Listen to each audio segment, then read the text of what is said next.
ಸಂಚಿಕೆ ಶೂನ್ನಲ್ಲಿ ಗೋಡೌನ್ನಲ್ಲಿ ಎಲ್ಲ ಕಡೆ ಮೀನನ್ನ ಹುಡುಕ್ನಂತ ಸೂರ್ಯ ಕೊನೆಗೆ ಹತಾಶೆಯಿಂದ ಹೊರಡ್ತಿರುವಾಗ ಸೂರ್ಯನ್ ಕಾಲಿಗೆ ಒಂದು ಬಾಕ್ಸ್ ಅಟಿಯುತ್ತೆ. ಅದನ್ನ ನೋಡಿದಾಗ ಅದರಲ್ಲಿ ಮೀನಾ ಇರ್ತಾಳೆ. ಆಗ ಸೂರ್ಯನ್ಗೆ ಗಾಬರಿ ಆಗುತ್ತೆ. ಆಗ ಸೂರ್ಯ ಮೀನಾ ಮೀನಾ ಅಂತ ಕೂಗ್ತಾ ಮೀನಾ ನೆಪ್ಸೋಕೆ ಪ್ರಯತ್ನ ಪಡ್ತಾನೆ. ಆದ್ರೆ ಮೀನಾಗ್ ಮಾತ್ರ ಪ್ರಜ್ಞೆ ತಪ್ಪಿರುತ್ತೆ. ಆಗ ಸೂರ್ಯ ಮೀನಾ ನೆತ್ಕೊಂಡು ಚೇತನ್ನ ಕರ್ಕೊಂಡು ಗೋಡೌನಿಂದ ಹೊರಗಡೆ ಬರ್ತಾನೆ.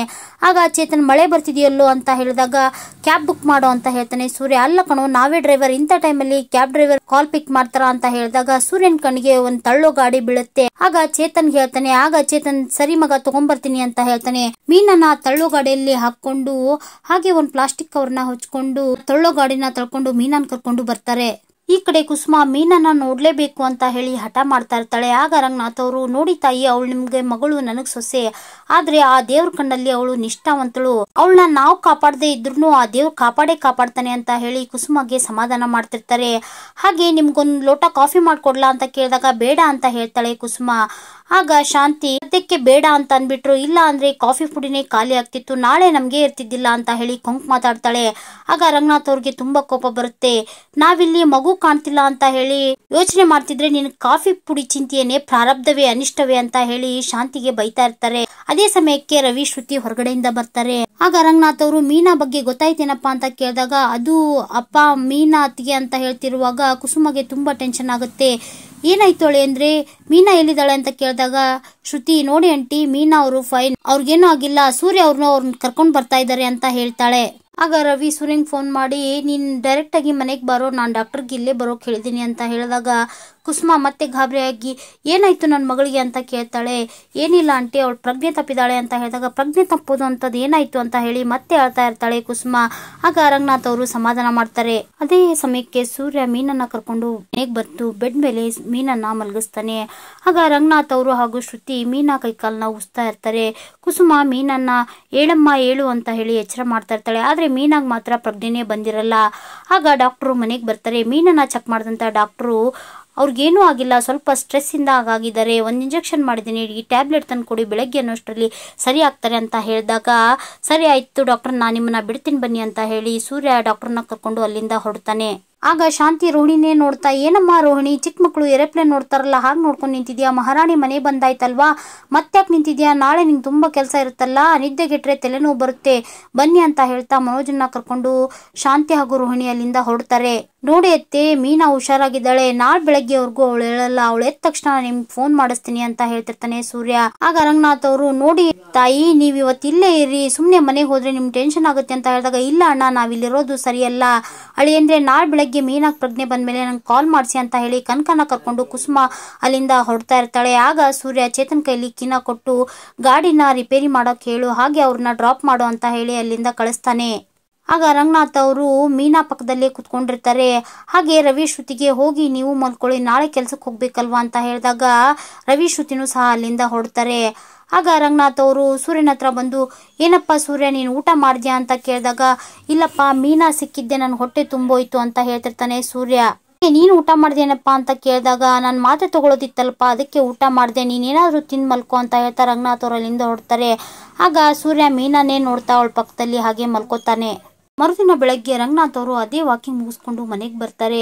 ಆಗ ಮೀನಾಗೆ ಎಚ್ಚರ ಆಗುತ್ತೆ. ಎಚ್ಚರ ಆದಂತ ಮೀನಾ ಗಾಬರಿಯಾಗಿ ಅಯ್ಯೋ ಲೇಟ್ ಆಯ್ತು ಅಂತ ಹೇಳಿ, ಮಾವ ಸಾರಿ ಮಾವ, ಲೇಟ್ ಆಯ್ತು, ಕಾಫಿ ತಿಂಡಿ ಮಾಡ್ಬೇಕು ನಿಮ್ಗೆ ಅಂತ ಹೇಳಿದಾಗ ಪರವಾಗಿಲ್ಲಮ್ಮ, ನೀನು ಹುಷಾರಿಲ್ವಲ್ಲ, ರೆಸ್ಟ್ ಮಾಡು ಅಂತ ಹೇಳ್ತಾರೆ. ಆಗ ಮೀನಾ ಇಲ್ಲ ಮಾವ ಅಂತ ಹೇಳ್ತಿರೋಗ, ಓಹೋ ನಿಮ್ಮತ್ತೆ ಬಂದು ಕೂಗಾಡ್ತಾಳಂತನಾ, ನೋಡ್ತಾಯಿ ಅರ್ಥ ಆಗುತ್ತೆ, ಈ ಮನೇಲಿ ತಿಂಡಿ ಹೋಗ್ಲಿ ಕನಿಷ್ಠ ಕಾಫಿ ಮಾಡ್ಕೊಳಕ್ಕೂ ಯಾರಿಗೂ ಆಗಲ್ಲ, ಎಲ್ರು ನಿನ್ ಮೇಲೆ ಡಿಪೆಂಡ್ ಆಗಿದ್ದಾರೆ, ಇವತ್ ನಿನ್ಗೆ ಹುಷಾರಿಲ್ಲ, ನೀನ್ ರೆಸ್ಟ್ ಮಾಡು, ನೀನ್ ಮಾಡೋ ಎಲ್ಲಾ ಕೆಲ್ಸನೂ ನಾನ್ ಮಾಡ್ತೀನಿ ಅಂತ ಹೇಳ್ತಿರ್ತಾನೆ. ಅಯ್ಯೋ ಮಾವ ನೀವ ಅಂತ ಕೇಳ್ತಾಳೆ ಮೀನಾ. ಹೌದಮ್ಮ, ಮಗಳಿಗೆ ಹುಷಾರಿಲ್ದಾಗ ಅವಳ ಕೆಲ್ಸನ ತಂದೆ ಮಾಡೋದ್ರಲ್ಲಿ ಏನ್ ತಪ್ಪಿದೆ ಅಂತ ಹೇಳಿದಾಗ ಮಾವ ತನ್ನನ್ನ ಮಗಳ ರೀತಿ ನೋಡೋದನ್ನ ಕೇಳಿ ಮೀನಾಗೆ ತುಂಬಾ ಖುಷಿ ಆಗುತ್ತೆ.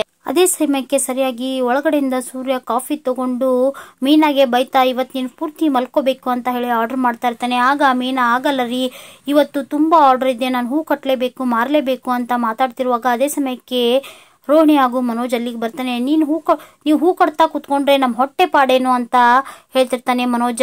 ಆಗ ರಂಗನಾಥ್ ಅವರು ನಿನ್ನ ಹೆಂಡತಿಗೆ ನನ್ನ ಹೆಂಡತಿಗೆ ತಿಂಡಿ ಮಾಡಿ ಬೇಸಾಕೋ ಯೋಗ್ಯತೆ ಇಲ್ಲ ಅಂತ ಇವತ್ ನಾನೇ ಮಾಡಿ ಹಾಕ್ತೀನಿ, ಚೆನ್ನಾಗಿ ತಿನ್ಕೊಂಡು ಹೋಗುವಂತೆ ಅಂತ ಹೇಳ್ತಿರ್ತಾರೆ. ಆಗ ಶಾಂತಿ ವಯಸ್ಸಾದವ್ರ ಕಡೆಯಿಂದ ಮಾಡಿಸ್ಕೊಂಡು ತಿನ್ನ ಆಸೆ ಉಳ್ದು ಅಂತ ಹೇಳಿ ಮೀನಾನ ನೋಡ್ತಾ ಬೈತಾ ಇರ್ತಾರೆ. ಆಗ ರಂಗನಾಥ್ ಅವರು ಏನೇ ಗಂಡ ಪ್ರೀತಿಯಿಂದ ಮಾಡ್ಕೊಡ್ತೀನಿ ಅಂತ ಹೇಳಿದ್ರೆ ಬೇಡ ಅಂತೇನೆ ಅಂತ ಹೇಳಿದಾಗ ಬೇಡ ಅನ್ನೋ ಬಾಯಿ ಇಲ್ಲ ನಂದು ಅಂತ ಹೇಳ್ತಿರ್ತಾಳೆ. ಹಾಗಿದ್ರೆ ಮುಗಿತಲ್ಲ ನಾನೇ ಮಾಡ್ತೀನಿ ಅಂತ ಒಪ್ಕೊಳ್ತಾರೆ. ಆಗ ಸೂರ್ಯ ನಿನ್ನೆ ಏನಾಯ್ತೆ, ನೀನ್ ಹೆಂಗೆ ಅಲ್ಲಿ ಹೋಗಿ ಸಿಕ್ಕಾಕೊಂಡೆ ಅಂತ ಕೇಳಿದಾಗ ಮೀನಾ ನಡೆದ ವಿಷಯನೆಲ್ಲಾನು ಹೇಳ್ತಾಳೆ. ಆಗ ಸೂರ್ಯ ಇವತ್ ನೀನ್ ಎಲ್ಲೂ ಹೊರಗಡೆ ಒಬ್ಳೆ ಹೋಗ್ಬೇಡ ಅಂತ ಹೇಳ್ತಿರ್ತಾನೆ.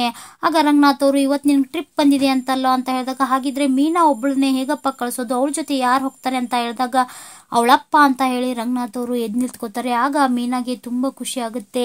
ಹೌದು ಕಣೋ, ನನ್ ಮಗುಗೆ ನಾನ್ ಕಾವಲಾಗಿರ್ತೀನಿ, ನಾನು ಅವಳನ್ನ ಕಣ್ಣಲ್ಲಿ ಕಣ್ಣಿಟ್ಟು ನೋಡ್ಕೋತೀನಿ ಅಂತ ಹೇಳ್ತಿರ್ತಾರೆ ರಂಗನಾಥ್. ಹಾಗೆ ನೀನ್ ಹೋಗಮ್ಮ ಫ್ರೆಶ್ ಅಪ್ ಆಗಿ ಬಾ, ಹೊರಡೋಣ, ಟಿಫನ್ ಮಾಡಿ ಇಟ್ಟಿರ್ತೀನಿ ನೀನ್ ಬರುವಷ್ಟರಲ್ಲಿ ಅಂತ ಹೇಳಿದಾಗ ರಂಗನಾಥ್ ಅವ್ರ ಮಾತನ್ನ ಕೇಳಿ ಮೀನಾಗೆ ತುಂಬಾ ಖುಷಿ ಆಗುತ್ತೆ. ಶೋರೂಮ್ ಅಲ್ಲಿರೋ ರೋಹಿಣಿಗೆ ಕಾಗೆ ಸುಬ್ಬನ್ ಕಡೆಯಿಂದ ಕಾಲ್ ಬರುತ್ತೆ. ಇವನ್ ಯಾಕೆ ಪದೇ ಪದೇ ಕಾಲ್ ಮಾಡ್ತಾ ಇದ್ದಾನೆ, ಇವ್ ನಂಬರ್ ಬ್ಲಾಕ್ ಮಾಡ್ಬಿಡ್ಲ ಅಂತ ಹೇಳಿ ಮಾತಾಡ್ಕೊಳ್ತಾ ಬೇಡ ಬೇಡ ಮನೆಗ್ ಬಂದ್ರೆ ಕಷ್ಟ ಅಂತ ಹೇಳಿ ಕಾಲ್ ಪಿಕ್ ಮಾಡ್ತಾಳೆ ರೋಹಿಣಿ. ಆಗ ಕಾಗೆ ಸುಬ್ಬ ಏನ್ ಮೇಡಮ್ ತುಂಬಾ ಬಿಸಿನಾ, ಮೀನು ಮನೆಗ್ ಬಂತ ಅಂತ ಕೇಳ್ತಾಳೆ. ಮೀನಾ, ಓ ಮೀನಾ, ಮೀನಾ ಕಾಣೆ ಆಗಿರೋ ವಿಷಯ ನಿನಗೆ ಗೊತ್ತು ಅಂತ ಹೇಳಿದಾಗ ಅವಳು ಕಾಣೆ ಆಗೋಕೆ ಕಾರಣನೇ ಈ ಕಾಗೆ ಸುಬ್ಬ ಅಂತ ಮಾತಾಡ್ತಿರ್ತಾನೆ. ತುಂಬಾ ಪಾಕಡ ಇದೆಯಾ ನೀನು ಅಂತ ಹೇಳಿ ರೋಹಿಣಿ ಕಾಗೆ ಸುಬ್ಬನ್ಗೆ ಹೇಳ್ತಿರುವಾಗ ನೀವೇನಾದ್ರೂ ಅನ್ನಿ, ಹಾಗೆ ಅದೇ ಕ್ಲೀನ್ ಆದ ಕೈಯಲ್ಲಿ 1 ಲಕ್ಷ ಟ್ರಾನ್ಸ್ಫರ್ ಮಾಡ್ಬಿಡಿ ಅಂತ ಹೇಳಿದಾಗ ಏನೋ ಪದೇ ಪದೇ ಬ್ಲಾಕ್ ಮೇಲ್ ಮಾಡ್ತಾ ಇದೀಯಾ, ನೀನ್ 2 ಲಕ್ಷ ದುಡ್ಡು ಕೇಳಿದ್ದು ಆಯ್ತು, ನಾನು ಕೊಟ್ಟಿದ್ದು ಆಯ್ತು, ಮತ್ತೇನು ಅಂತ ಜೋರ್ ಮಾಡ್ತಾ ಇರ್ತಾಳೆ ರೋಹಿಣಿ. ನೋಡಿ ಮೇಡಮ್, ಅವನಿಗೆ ಕೇರಳದಲ್ಲಿ ಟ್ರೀಟ್ಮೆಂಟ್ ವರ್ಕ್ ಆಗ್ತಾ ಇಲ್ಲ, ಬಾಂಬೆಗೆ ಶಿಫ್ಟ್ ಮಾಡ್ಬೇಕು ಅಂತ ಹೇಳಿದಾಗ ನಾಳೆ ಬಾಂಬೆಗೂ ವರ್ಕೌಟ್ ಆಗಲ್ಲ, ಅಮೆರಿಕಕ್ಕೆ ಶಿಫ್ಟ್ ಮಾಡ್ಬೇಕು ಅಂತಾರೆ. ಅವಾಗೂ ಇದೇ ರೀತಿ ಬ್ಲಾಕ್ ಮೇಲ್ ಮಾಡ್ತೀಯ ಅಂತ ಹೇಳಿದಾಗ ಏನ್ ಮಾಡ್ಬೇಕು, ಒಂದೇ ಸಲ ಸೆಟಲ್ ಮಾಡ್ಬೇಕು ಅಂತಂದ್ರೆ ನಿಮ್ ನಸೀಬ್ ಸರಿನೇ ಇಲ್ಲ ಅಂತ ಮಾತಾಡ್ತಾ, ನೋಡಿ ನಾಳೆ ಮಧ್ಯಾಹ್ನದವರೆಗೂ ನಿಮ್ ಟೈಮ್ ಅಷ್ಟೇ, ಅಷ್ಟ್ರ ಮೇಲೂ ನೀವು ಏನಾದ್ರೂ ದುಡ್ಡು ಕೊಡ್ಲಿಲ್ಲ ಅಂದ್ರೆ ನೀವು ಉಂಟು, ನಿಮ್ ಏರಿಯಾ ಪೊಲೀಸ್ ಸ್ಟೇಷನ್ ಉಂಟು, ಖಾಲಿ ಆಗಿರೋ ಕೈಗೆ ಬೇಡಿ ಹಾಕಿಸ್ಕೊಳಕ್ಕೆ ರೆಡಿ ಆಗಿರಿ ಅಂತ ಹೇಳಿ ರೋಹಿಣಿಗೆ ಹೆದರಿಕೆ ಹಾಕ್ತಾ ಕಾಗೆ ಸುಬ್ಬ ಕಾಲ್ ಕಟ್ ಮಾಡ್ತಾನೆ. ಹೊರಗಡೆ ಮೀನಾ ಜೊತೆ ಹೋದ ರಂಗನಾಥ್ ಅವರು ಡೆಕೋರೇಷನ್ ಮಾಡೋಕೆ ಆರ್ಡರ್ ಸಿಕ್ಕಿರೋ ಕಾರಣ ಖುಷಿಯಿಂದ ಮೀನಾ ಬಗ್ಗೆ ಹೊಗಳ್ತಾ ಮನೆಗೆ ಬರ್ತಾರೆ. ಆಗ ಮೀನಾ ಮಾವ ನೀವೇ ಮೊದಲು ಸ್ವೀಟ್ ತಗೋಬೇಕು ಅಂತ ಹೇಳಿ ಸ್ವೀಟ್ ಕೊಡ್ತಾ ಇರ್ತಾಳೆ. ಆಗ ಅಲ್ಲಿಗೆ ಬಂದ ಶಾಂತಿ ಏನೇ ನೀನು ಶುಗರ್ ಇರೋದು ಗೊತ್ತಿಲ್ವಾ, ನೀನು ಎಲ್ರನ್ನೂ ಮಲಗಿಸ್ಬೇಕಂತ ಮಾಡ್ಬಿಟ್ಟಿದ್ಯಾ ಅಂತ ಹೇಳಿ ಮೀನಾಗ್ ಬೈತಿರ್ತಾಳೆ. ಆಗ ರಂಗನಾಥ್ ಅವರು ನೀ ಕೊಡಮ್ಮ ಅಂತ ಹೇಳಿ ಸ್ವೀಟ್ ನ ಇಸ್ಕೊತಾರೆ. ಆಗ ಮೀನಾ ನೀವು ತಗೊಳ್ಳಿ ಅತ್ತೆ ಅಂತ ಹೇಳಿದಾಗ ಯಾವ ಖುಷಿ ಕಾರಣನೋ ಈ ಸ್ವೀಟು ಅಂತ ಹೇಳಿದಾಗ ಅಯ್ಯೋ ಅತ್ತೆ ಇವತ್ತು ನಮ್ ಡೆಕೋರೇಷನ್ ಮಾಡೋಕೆ ಆರ್ಡರ್ ಸಿಕ್ತು ಅಂತ, ಓ ಅಷ್ಟೇನಾ ಅಂತ ಮಾತಾಡ್ತಿರ್ತಾಳೆ ಶಾಂತಿ. ಅದೇ ಸಮಯಕ್ಕೆ ಮನೋಜ್ ಹಾಗೂ ರೋಹಿಣಿ ಬರ್ತಾರೆ. ಆಗ ಮೀನಾ ರೋಹಿಣಿಗೆ ಸ್ವೀಟ್ ಕೊಡ್ತಾಳೆ. ಆಗ ಮನೋಜನ್ಗೂ ಕೊಡಿ ಅಂತ ಹೇಳಿದಾಗ ಅಯ್ಯೋ ಗಲೀಜು, ಯಾವ ಬೇಕರಿಲಿ ತಂದಿರುತ್ತೋ ಕೊಳಕು ಅಂತ ಮಾತಾಡಿದಾಗ ರಂಗನಾಥ್ ಅವ್ರಿಗೆ ಕೋಪ ಬಂದು ಮನೋಜನ್ಗೆ ಕೊಳಕ್ ಮಂಡಲ ತಿನ್ನೋ ವಿಷಯದ ಬಗ್ಗೆ ಮಾತಾಡ್ತೀಯಾ ಅಂತ ಹೇಳಿ ಕತೆ ಮೂಲಕ ಅವನ್ಗೆ ಬೈತಾ ಇರ್ತಾರೆ. ಆಗ ಅಲ್ಲಿಗೆ ರವಿ ಶ್ರುತಿನೂ ಬರ್ತಾರೆ. ಮೀನಾ ರವಿ ಶ್ರುತಿಗೂ ಸ್ವೀಟ್ ಕೊಡ್ತಾಳೆ. ಹಾಗೆ ಸೂರ್ಯನೂ ಬರ್ತಾನೆ. ಕಂಗ್ರಾಟ್ಸ್ ಅಂತ ಹೇಳ್ತಾ ನೋಡೆ ಇವತ್ತು ನಿಮ್ ಫ್ರೆಂಡ್ಸ್ ಅಕ್ಕಪಕ್ಕದ ಮನೆಯವರು ಎಲ್ರು ನಿಮ್ಗೆ ಯಾರ್ಯಾರು ಪರಿಚಯ ಇದ್ರು ಎಲ್ರು ಮನೆಗೆ ಕರ್ಸು, ವೆಜಿಟೇಬಲ್ ಬಿರಿಯಾನಿ ಕುರ್ಮಾ ಮಾಡೋಣ ಅಂತ ಹೇಳಿದಾಗ ಸರಿ ಆಯ್ತು ರೀ ಅಂತ ಹೇಳ್ತಿರ್ತಾಳೆ ಮೀನಾ. ಆಗ ಶಾಂತಿ ಬೇಡ ಬೇಡ ಬೇಳೆ ಸಾರು ಅಷ್ಟೇ ಮಾಡು ಅಂತ ಹೇಳ್ತಿರ್ತಾಳೆ. ಆಗ ರಂಗನಾಥ್ ಅವರು ಏನ್ ಬೇಳೆ ಸಾರು ಅಂದ್ರೆ ಮುಖ ತಿರ್ಗಿಸ್ತಿದ್ಯಾ ಅಂತ ಹೇಳಿದಾಗ ಇವತ್ತು ನಾನು ವ್ರತ ಮಾಡ್ತಿದ್ದೇನೆ ಏನು ತಿನ್ನಲ್ಲ ಅಂತ ಹೇಳ್ತಿರ್ತಾಳೆ ಶಾಂತಿ. ನೀನ್ ವ್ರತ ಮಾಡ್ತೀಯಾ ಉಪವಾಸ ಇದೆ ಅಂದೆ, ನಾವ್ಯಾಕೆ ಬೇಳೆ ಸಾರು ತಿನ್ಬೇಕು ಅಂತ ಮಾತಾಡ್ತಾ ಶಾಂತಿಗ್ ಬೈತಾ ಇರ್ತಾರೆ. ನೀವೆಲ್ಲ ಬಿರಿಯಾನಿ ತಿನ್ನಿ ನಾನು ಉಪವಾಸ ಇರ್ಬೇಕಾ ಅಂತ ಮಾತಾಡ್ತಿರ್ತಾಳೆ. ಬೇಡ ಮಿಕ್ಕಿದ್ನ ತಿನ್ನುವಂತೆ ಅಂತ ರಂಗನಾಥ್ ಅವರು ಶಾಂತಿನ ರೇಗಿಸ್ತಾ ಇರ್ತಾರೆ. ಆಗ ಮನೋಜ ಅಮ್ಮ ಫ್ರಿಜ್ ಅಲ್ಲಿ ಇಟ್ಟರೆ ಕೆಡಲ್ಲ, ಬೆಳಗ್ಗೆ ಎದ್ದು ತಿನ್ಬಿಡೋಣ ಅಂತ ಮಾತಾಡಿದಾಗ ಮನೋಜನ್ ಮಾತನ್ನ ಕೇಳಿ ಮನೆಯವರೆಲ್ಲರೂ ನಗ್ತಾ ಇರ್ತಾರೆ. ಮಾರ್ಕೆಟಿಗೆ ಬಂದ ಮೀನಾ ಸುಧಾನ್ ಹತ್ರ ಬಂದು ಅಕ್ಕ ನೀವು ನನ್ಗೆ 20 ಜನಕ್ಕಾಗಷ್ಟು ಬಿರಿಯಾನಿ ಮಾಡ್ಬೇಕು, ಹೆಲ್ಪ್ ಮಾಡ್ತೀರಾ ಅಂತ ಕೇಳ್ತಾಳೆ. ಅಯ್ಯೋ ನಮ್ಮ ಅತ್ತೆಗೆ ಹುಷಾರಿಲ್ಲ, ಇಲ್ಲಾಂದ್ರೆ ಮಾಡ್ತಿದ್ದೆ, ಹಾಗೆ ಬಿರಿಯಾನಿಗೆ ಬೇಕಾದ ತರಕಾರಿನೆಲ್ಲ ತಗೊಂಡಿಯಾ ಅಂತ ಕೇಳ್ತಾಳೆ. ಇಲ್ಲ ಅಂತ ಹೇಳಿದಾಗ ನನಗೆ ಗೊತ್ತಿರೋರು ಹಾಗೆ ಫ್ರೆಶ್ ಆಗೂ ಇರುತ್ತೆ, ಕಡಿಮೆ ಬೆಲೆಗೂ ಕೊಡ್ತಾರೆ, ತಗೊಳ್ಳೋಣ ಅಂತ ಹೇಳಿದಾಗ ಹೂ ಅಂತ ಹೇಳ್ತಾಳೆ ಮೀನಾ. ಆಗ ಸುಧಾ ಮೀನಾನ ಕರ್ಕೊಂಡು ಅಂಗಡಿಗೆ ಹೋಗ್ತಾ ಇರ್ತಾಳೆ. ಇನ್ನೇನ್ ಒಳಗಡೆ ಹೋಗ್ಬೇಕು ಅನ್ನೋಷ್ಟರಲ್ಲಿ ಮೀನಾಗೆ ಕಾಲ್ ಬರುತ್ತೆ. ಆಗ ಮೀನಾ ಅಮ್ಮ ಕಾಲ್ ಮಾಡಿದರೆ ನಾನು ಬರ್ತೀನಿ ನೀವು ತಗೊಳ್ಳಿ ಅಂತ ಹೇಳಿದಾಗ ಒಳಗಡೆ ಬಂದ ಸುಧಾ ತರಕಾರಿನೆಲ್ಲ 2-2 ಕೆಜಿ ಹೇಳ್ತಾ ಇರ್ತಾಳೆ. ಆಗ ಮೇಕೆ ಮಂಜ ಏನಮ್ಮ ನಿಮ್ ಮನೇಲಿ ಇರೋದೇ 3 ಜನ, ಇಷ್ಟೊಂದು ತರಕಾರಿ ಯಾಕೆ ಅಂತ ಹೇಳಿದಾಗ ತರಕಾರಿ ನಮಗಲ್ಲ ಅಣ್ಣ, ನನಗ್ ಗೊತ್ತಿರೋರ್ಗೆ ಅಲ್ಲಿ ನೋಡಿ ಅಲ್ಲಿ ಇದಾರಲ್ಲ ಅವ್ರಿಗೆ ಅವ್ರ ಮನೇಲಿ ಇವತ್ತೇನೋ ಊಟ ಇಟ್ಕೊಂಡಿದ್ದಾರೆ ಅಂತ ಹೇಳಿದಾಗ ಆಗ ಮೀನಾನ ನೋಡ್ದಂತ ಮೇಕೆ ಮಂಜ ಶಾಕ್ ಆಗ್ತಾನೆ. ಏನಪ್ಪಾ ಮೀನಾ ಕಣ್ಣಿಗೆ ಬಿದ್ರೆ ಮುಗಿದೋಯ್ತು ನನ್ ಕತೆ ಅಂತ ಹೇಳಿ ಟವಲ್ ನಿಂದ ತನ್ನ ಮುಖನ ಮುಚ್ಕೋತಾನೆ. ಆಗ ಸುಧಾ ಆಶ್ಚರ್ಯದಿಂದ ಏನಣ್ಣ ಏನಾಯ್ತು ಅಂತ ಕೇಳಿದಾಗ ಥಂಡಿ ಆಗ್ತಿದೆಯಮ್ಮ, ಬೆಳಗ್ಗೆ ತರಕಾರಿ ತರೋಕ್ ಹೋಗಿದ್ನಲ್ಲ, ಚಳಿ ಆಗ್ತಾ ಇದೆ ಅಂತ ಹೇಳ್ತಾನೆ. ಹಾಗೆ ನಿನ್ಗೆ ಏನೇನ್ ಬೇಕು ತರಕಾರಿ ತಗೋ ಅಂತ ಹೇಳಿದಾಗ ಸುಧಾ ಎಲ್ಲಾ ತರಕಾರಿಗಳನ್ನ ಆರಿಸಿ ತೂಕಕ್ಕೆ ಹಾಕ್ತಾಳೆ. ಹಾಗೆ ಮೀನನ್ನ ಒಳಗಡೆ ಕರಿತಾಳೆ. ಏನಾಯ್ತು ಅಂತ ಮೀನಾ ಕೇಳಿದಾಗ ಅವ್ರಿಗೆ ಥಂಡಿ ಅಂತೆ, ಹುಷಾರಿಲ್ವಂತೆ ಅಂತ ಹೇಳ್ತಾಳೆ ಸುಧಾ. ಹಾಸ್ಪಿಟ್ಲಿಗೆ ಹೋಗಿ ಅಣ್ಣ, ಟ್ಯಾಬ್ಲೆಟ್ಸ್ ತಗೊಳ್ಳಿ ಅಂತ ಹೇಳ್ತಿರ್ತಾಳೆ ಮೀನಾ. ಚೇಂಜ್ ಕೊಟ್ಟು ಮೀನಾ ಹಾಗೂ ಸುಧಾನ ಅಲ್ಲಿಂದ ಕಳಿಸ್ತಾನೆ ಮೇಕೆ ಮಂಜ. ಹಾಗೆ ತುಂಬಾ ಒಳ್ಳೆ ಹುಡುಗಿ, ಇಂಥವಳಿಗೆ ನಾನು ಮೋಸ ಮಾಡ್ತಾ ಇದ್ದೀನಿ ಅಂತ ಹೇಳಿ ಮಾತಾಡ್ಕೊಳ್ತಿರ್ತಾನೆ ಮೇಕೆ ಮಂಜ. ಹಾಗೆ ಇವಳಿಗೇನಾದ್ರೂ ವಿಷಯ ಗೊತ್ತಾತಂದ್ರೆ ನಾನ್ ಸಿಕ್ಕಾಕೊಳ್ತೀನಿ, ಆ ಇಬ್ರು ಹುಡುಗಿಯರ್ಗೂ ಮೋಸ ಮಾಡ್ದಾಗ ಆಗತ್ತೆ, ಮೊದ್ಲು ಈ ವಿಷಯನ ರೋಹಿಣಿಗೆ ಹೇಳ್ಬೇಕು ಅಂತ ಮಾತಾಡ್ಕೊಳ್ತಾ ಇರ್ತಾನೆ.